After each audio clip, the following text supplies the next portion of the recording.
Good morning, Flagler County. I'm Rich Carroll. You're listening to Flagler's Morning News on Thursday, September 9th, and this local news is a service of Flagler County's Toyota dealer. Beaver Toyota, here to wow you. Florida's governor stops in Palm Coast to help open a federally funded monoclonal center. John Arking reports. Governor Ron DeSantis made a stop at Daytona State College's Palm Coast campus Wednesday to announce the opening of a free monoclonal treatment center that, starting today, will be open 7 days a week from 9 till 5. The one-time experimental treatment has been shown to greatly reduce the effects of a COVID-19 infection, which Governor DeSantis said has made a tangible difference in the state's hospitals. Today is the 14th consecutive day that the hospital census statewide has declined, and that would not be happening like it is without having these monoclonal antibody treatments available for people. We also see a big decline in people that are going to the emergency room for COVID-like illness. So we think that this is something that has been very effective for a lot of people, and we're happy to be able to do this here in Palm Coast. Flagler County Medical Director Dr. Stephen Bickle says while the treatment has been around for a while, it has not been widely available until now. The problem has been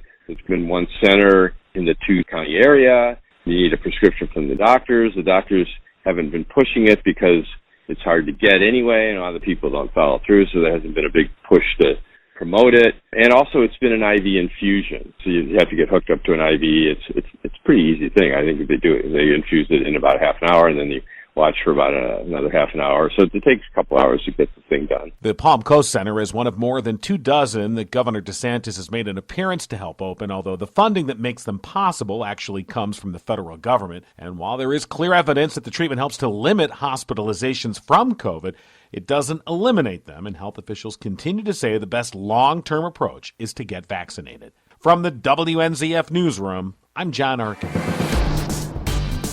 Flagler County Sheriff's deputies make a major drug bust after someone saw something and said something. They shut down a home on the unit block of Blasdale Court in Palm Coast, where Sheriff Rick Staley tells us they found a ton of drugs. When the search warrant was served with our SWAT team to close down this drug house for business, we recovered almost 1 kilo of fentanyl. That is enough to kill everyone in Flagler in St. Johns County. Deputies say the fentanyl was kept in a jar labeled protein. Brian Paraglia and Michael Connolly were arrested on a host of drug charges.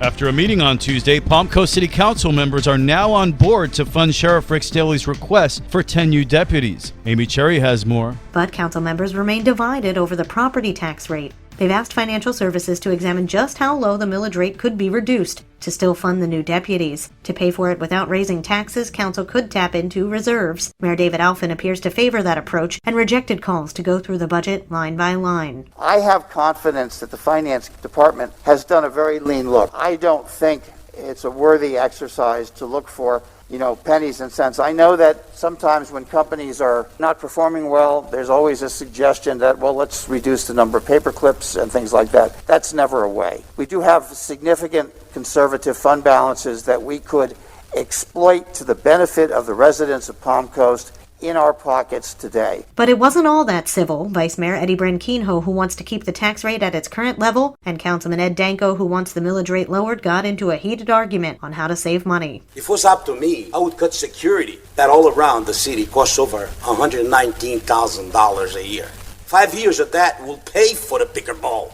And you know who made us get that security there? The one that was yelling at the beginning. He had nothing to do with that, Bacchino. Don't you make accusations, false accusations. I'm making them to your face. The hell with you. Good. I don't have anything to do with security. Oh, whose friends were you? They're not my friends. I'm not part of their group. And I'm tired of your attacks. They're all my friends. You know, why don't you go back to Jersey where you can be a Democrat again? Very good. That's what you are, a lifelong Democrat. There you go. That's where I would cut security. And in 5 years, you would have the pickleball paid for. Council meets again tonight to vote on a millage rate with a final budget hearing scheduled for September 22nd.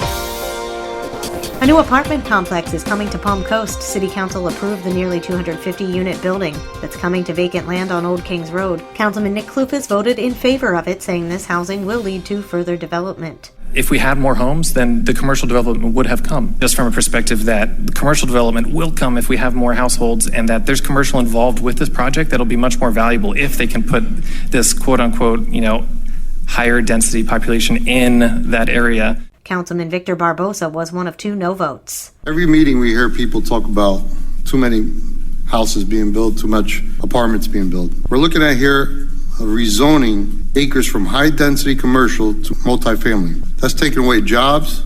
That's going to take away sales tax. They talk about convenience. This type of zoning in this type of area would have been nicer with commercial on the bottom, residential on top. That would bring convenience. That would bring people from driving far away to go eat downstairs. This apartment complex came up for a vote last month, but Councilman Ed Danko was absent due to a COVID-19 exposure. He served as the tiebreaker this time around. Vice Mayor Eddie Branquinho, who also voted no, requested a 6-month moratorium on residential development. The proposal saw no support. From the WNZF Newsroom, I'm Amy Cherry. September is Substance Use Disorder Recovery Month. That's why Flagler Oars is celebrating with a coming event. We hope to see everyone at our first inaugural National Recovery Month Festival, September 18th in Veterans Park. Pam Bartolo is the executive director of Flagler Open Arms Recovery Services. She said on a recent episode of Lifeline here on WNZF that if you come to the event in Flagler Beach, you'll see how Oars is helping people recover from substance use disorder and how you can help too. Lifeline is sponsored by Advent Health, and it's on WNZF every Saturday morning at 9. The podcast on the Flagler radio app. Tomorrow, more on Oars. From the WNZF Newsroom, I'm Deb Albertson. And now you're up to date on Flagler's Morning News. I'm Rich Carroll.